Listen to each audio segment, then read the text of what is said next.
No doubt he was among those who caused corruption, because throughout history you'll find other pharaohs.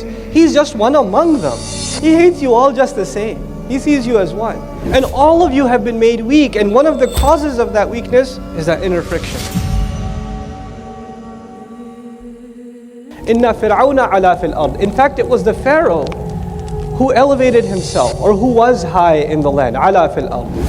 How did he maintain his elevation in the land? Ala fil ard.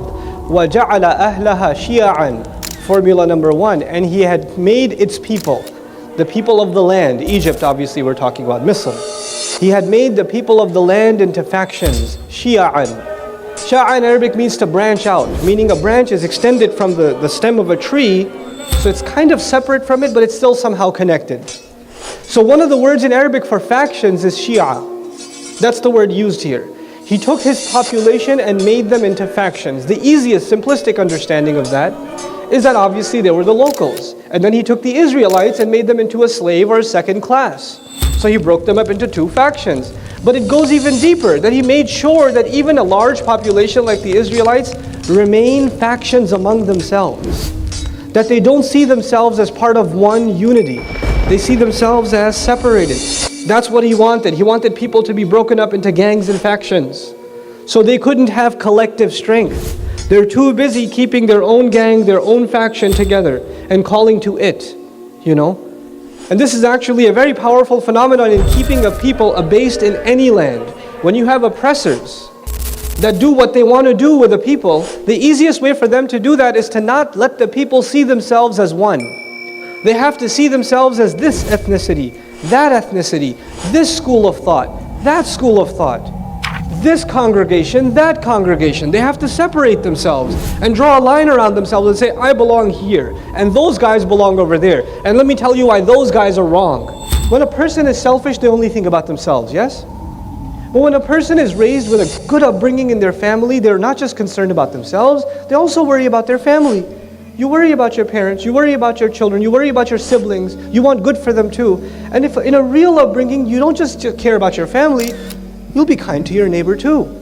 You'll be concerned about your neighborhood also. You'll be concerned about your community also. That ripple effect just carries out. It starts with care for the family and it ripples out. That's what happens in a decent upbringing. As opposed to that, an indecent upbringing, the only one you'll ever care about is who? Yourself. Everything else is secondary. Everything else can be sacrificed. Everyone else is secondary. You're looking out for number one and that's the end of it. People join a faction not for the group but for themselves. They don't go into it to serve, they go into it to be served. So it's an extension of selfishness. And when that's at the root of a faction, it'll never be able to produce good for anyone else. Because at the end of it, even those people within it, they're all looking for something for their own selves. They're not looking to give, they're only looking to take. Allah describes this state of affairs for lots of factions and says, تَعْرِفُهُمْ جَمِيعًا وَقُلُوبُهُمْ شَتَّى. You'll see they're all united. They'll appeal to you as they're all united, and their hearts are all over the place.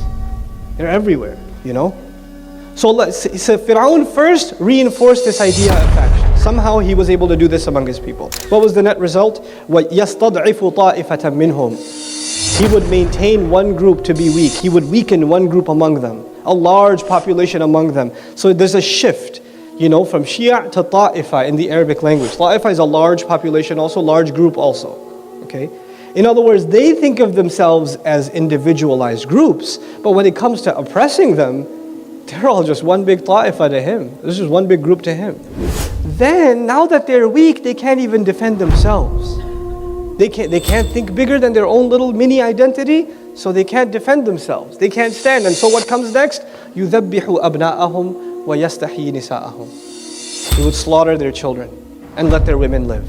He would slaughter their children and let their women live. In other words, this was his formula. Start by changing the way people think about themselves and think about others. And that way they'll become isolated. And when they're isolated, they will remain weak. And when they are weak, no matter what you do with them, they will say, we're weak, what can we do? We're just stuck in this situation, we're powerless. What a formula. These are the makings of an amazing tyrant. And you will find tyranny wherever you find this kind of tyranny in the world, you'll find this formula applied. If you find people that are abased and weakened, you'll find this among them, infighting among them. You'll find, and those infightings being reinforced by a larger power. And then eventually their civil rights are taken. Then their human rights are taken. Their liberties are taken. And even lives are taken eventually, and nobody cares. It just gets swept under just like a news item in the news. It's a little footnote on the news. This many people died in this country or whatever. It doesn't matter anymore. This is the makings of tyranny. In other words, when we learn about Musa, and when we learn about all the people around Musa, we're not just learning a story. We're learning about these archetypes that represent problems in society and solutions for them. Now what does Allah say in this incredible story? إِنَّهُ كَانَ مِنَ الْمُفْسِدِينَ He no doubt was among those who caused corruption. This is beautiful, huh? Allah didn't say إِنَّهُ كَانَ فَاسِدًا or مُفْسِدًا. He was a cause of corruption. No doubt he was among those who caused corruption, because throughout history you'll find other pharaohs. He's just one among them. He's just one of a large bunch of people that can be bunched together. They're a category. وَنُرِيدُ أَن نَّمُنَّ عَلَى الَّذِينَ اسْتُضْعِفُوا. Now this sounds pretty depressing from the very beginning. So what does Allah say? We intended that we would bestow our favor upon those who were made weak in the land. وَنَجْعَلَهُمْ أَئِمَّةً And we would make them the leaders with direction. We would make the weak the leaders of the earth. وَنَجْعَلَهُمُ الْوَارِثِينَ And we would make them inherit. We will make them the ones that inherit. The biblical phrase, the meek shall inherit the earth. Quran finds it too. Especially the case study in the Quran of that, the meek inheriting the earth, is the Israelites. It's a very powerful case study of that phenomenon. وَنُوَكِّلَ لَهُمْ فِي الْأَرْضِ وَنُرِيَ فِرْعَوْنَ وَهَامَانَ وَجُنُودَهُمَا مِنْهُمْ مَا كَانُوا يَحْذَرُونَ The Quran's wording is incredible. Allah says, and we will station them in the land. We will give them settlement in the land, the Israelites. We will make them a firm nation that is well put in the land, situated in the land. They're not going to be Bedouins and nomads traveling all over the place. We're going to give them power in the land. وَنُرِيَ فِرْعَوْنَ وَهَامَانَ And we will finally show Fir'aun, the Pharaoh, and Haman, وَجُنُودَهُمَا And their armies. Minhum, their armies among them, مَا كَانُوا يَحْذَرُونَ What they were cautious of.